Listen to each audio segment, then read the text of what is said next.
Here's something that's going to sound completely backwards at first. The families most likely to lose all their wealth within a couple of generations aren't the ones who struggled to build it. They're often the ones who built the most. High earners, successful professionals, people who did everything right financially during their own lifetime. And somehow their children or grandchildren end up right back where the family started, sometimes worse off, as if the money was never there at all. There's actually a well-known statistic behind this. Roughly 70% of wealthy families lose their wealth by the second generation, and by the third generation, that number climbs to around 90%. Read that again. 90% of family wealth is gone within 3 generations. Not because the money wasn't real, not because the original earner did anything wrong financially during their own life. Something happens in the handoff. Something almost nobody prepares for, because almost nobody is taught to think about money this way. My name is Colt, and today we're talking about something most personal finance content never covers, because it's not really about getting rich. It's about what happens after you already are. If you're a high earner, or you're building toward becoming one, and you've ever assumed that earning enough money automatically means your family is financially set for generations, I need you to actually sit with this video, because the gap between earning wealth and keeping wealth across generations is one of the most overlooked problems in personal finance. Subscribe and hit that like button, because this might completely change how you think about your long-term financial plan. Let's start with why this happens, because the reasons are genuinely fascinating once you understand them, and they have almost nothing to do with the amount of money involved. The first reason is what financial researchers call the shirt sleeves to shirt sleeves pattern. It's an old saying that shows up across multiple cultures and centuries in slightly different forms. Shirt sleeves to shirt sleeves in 3 generations. The first generation builds the wealth through hard work, sacrifice, and often genuine financial discipline born out of necessity. They remember what it felt like to not have money, and that memory shapes every decision they make. The second generation grows up with money already present. They didn't build it, but they at least witnessed the work that went into it, even if they didn't fully internalize the lessons. The third generation never experiences scarcity at all. They were born directly into comfort, with no first-hand reference point for what it took to create that comfort in the first place. And it's this third generation that statistically tends to be where the wealth finally runs out. Notice what's actually happening here. It's not about intelligence or work ethic declining across generations. It's about the disappearance of the specific psychological relationship with money that originally created the wealth. The first generation built wealth using scarcity as fuel. By the third generation, that fuel simply doesn't exist anymore, and nothing has replaced it. The second reason is something most high earners genuinely don't think about until it's too late. Wealth transfer without financial education is essentially handing someone a Formula One car with 0 driving lessons. We touched on this exact idea in our video about inheritances, and it applies even more powerfully here, because we're not talking about a single windfall. We're talking about an entire family's accumulated lifetime of assets, businesses, investments, and complexity being handed to people who often have no functional understanding of how any of it actually works. Think about what's typically involved in significant family wealth: investment portfolios that require ongoing decisions, real estate that needs to be managed or strategically sold, sometimes an actual business that requires leadership, tax implications that shift dramatically with the size of an estate, trust structures with specific legal requirements, insurance policies that need active management. If the next generation was never taught how any of this functions, and frankly, most wealthy families don't actually teach this systematically, they're not equipped to maintain it, let alone grow it. They're equipped to spend it, because spending money requires no education whatsoever. Managing it does. The third reason, and this one is honestly the most uncomfortable to talk about, is family communication, or more specifically, the lack of it.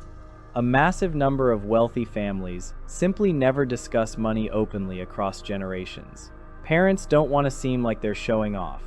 They don't want their children to feel entitled or to lose motivation by knowing too much too early. They assume there will be time to have these conversations later, and then later arrives suddenly, often through an unexpected death, and an entire generation inherits enormous financial complexity, with absolutely no preparation, no understanding of the family's actual values around money, and frequently, no idea what their parents even intended for that wealth to accomplish in the first place. This silence creates a vacuum, and vacuums get filled with assumptions. Siblings disagree about what their parents would have wanted. Family businesses get sold off because nobody discussed succession planning while everyone was still alive to have that conversation. Resentment builds when some family members feel like they received less attention or less explanation than others. The actual dollar amount of the inheritance often matters far less than how poorly the transition itself was handled. Let me walk you through an example that illustrates exactly how this plays out, because seeing it laid out tends to land differently than just hearing the statistics. Meet a family we'll call the Hendersons. Richard Henderson built a successful manufacturing business from nothing, starting in his garage in his late 20s, working brutal hours for over a decade before the business finally took off. By the time he was 60, the business was worth several $1,000,000, and he had also built a substantial personal investment portfolio alongside it. By any traditional measure, Richard was exactly the kind of high earner who should have set up his family for generations of financial security. Richard had 2 children. He loved them deeply, and he genuinely wanted to protect them from the hardship he experienced building the business. So he made a choice that felt completely reasonable at the time. He shielded them from almost everything. He never discussed the business's finances at the dinner table.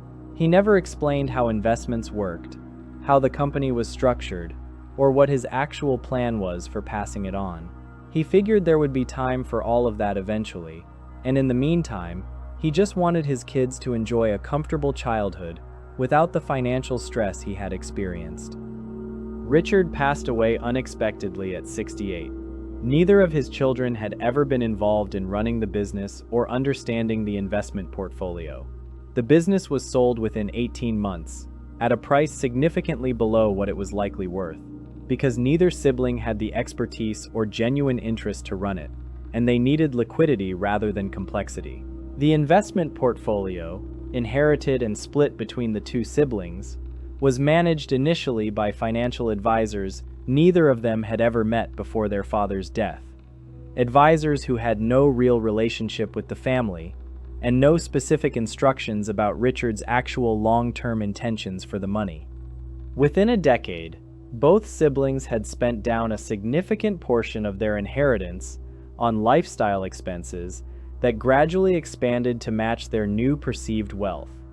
The exact lifestyle creep pattern we covered in a previous video, except now operating on a much larger scale with assets instead of a salary. Neither sibling had developed the habits, knowledge, or discipline required to actually grow or even maintain what they'd received, because nobody had ever taught them how, and frankly, nobody had ever expected them to need to learn, since the money felt like it would simply always be there. Richard did everything right by the standard we usually measure financial success. He built something real. He earned substantial wealth through genuine hard work. And yet the wealth itself barely survived one generational transition, not because of bad luck or poor investment performance, but because the actual skill of preserving and transferring wealth was never built into the family system at all. So what actually separates families who successfully maintain wealth across multiple generations from families like the Hendersons? Because some families absolutely do this successfully, and the differences are specific and learnable, not mysterious or accidental. The first move is starting financial education early and consistently, not as a single conversation, but as an ongoing part of how the family operates. Families who successfully transfer wealth tend to involve children in age-appropriate financial discussions far earlier than most people would expect, gradually increasing complexity as the children mature. This isn't about telling a 10-year-old the exact size of the family's net worth. It's about teaching the underlying principles, how investments work, why discipline matters, what the family's actual values around money are, so that by the time real responsibility eventually arrives, it doesn't feel like an entirely foreign language. The second move is creating actual structure and governance around the family's wealth, rather than leaving everything to informal assumption. This often means formal family meetings about finances, clearly documented intentions, and sometimes a family mission statement that articulates what the wealth is actually meant to accomplish across generations, beyond simply existing as a number in an account. Families who do this well tend to treat their wealth almost like an institution that needs deliberate management, rather than a personal possession that simply gets divided up when someone passes away. The third move is bringing in genuinely qualified, unbiased professional guidance early, and critically, involving the next generation in those relationships well before any wealth transfer actually happens. If the first time your children meet your financial advisor or estate attorney is at your funeral, you've essentially guaranteed a difficult transition. Building those professional relationships in advance gives the next generation continuity, trust, and genuine understanding before they're suddenly required to make major decisions under emotional duress. The fourth move is having the uncomfortable conversations directly, rather than avoiding them out of fear of seeming like you're showing off or creating entitlement. This means actually discussing your estate plan with your children while you're still alive to explain your reasoning. This means addressing potential points of conflict between siblings before they ever become actual conflicts. This means being honest about expectations, intentions, and the responsibilities that come attached to any inheritance, rather than letting your children discover all of this for the first time during the worst possible moment of their lives. The fifth move, and this one is often overlooked entirely, is teaching the next generation to actually contribute to and grow the family's wealth, rather than simply positioning them as future recipients. Families who successfully maintain wealth across generations tend to give their children meaningful responsibility and ownership, sometimes through actual roles in family businesses or investments, sometimes through structured decision-making authority over portions of the family's assets, while parents are still alive to guide and correct course. This builds genuine competence and a real sense of stewardship, rather than a purely passive relationship where wealth simply arrives someday without any corresponding skill or responsibility attached to it.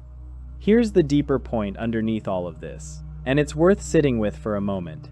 Building wealth and preserving wealth across generations are fundamentally different skills, requiring fundamentally different preparation. Most high earners spend their entire careers mastering the first skill: earning, saving, investing, building a business, growing assets.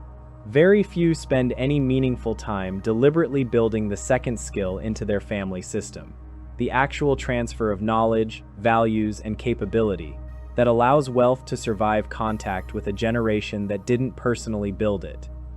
If you're a high earner, or you're building toward becoming one, the most important financial planning you can do isn't just about maximizing your own returns or minimizing your own taxes, although those obviously matter. It's about deliberately building the systems, conversations, and education that allow whatever you create to actually survive the handoff to the people you care about most.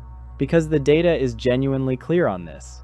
Without that deliberate effort, the statistical default outcome is loss, not preservation, regardless of how much money is actually involved. Start the conversations now, while there's still time for them to actually matter. Build the financial literacy into your family culture deliberately, rather than hoping it develops on its own. And remember that the legacy you're actually building isn't the size of the number you leave behind. It's whether the people receiving it actually have what they need to keep it. If this changed how you think about long-term wealth, subscribe, because we break down exactly this kind of thing every single week. And if you're building real wealth right now, and haven't had these conversations with your family yet, this might be the most important video you watch this year.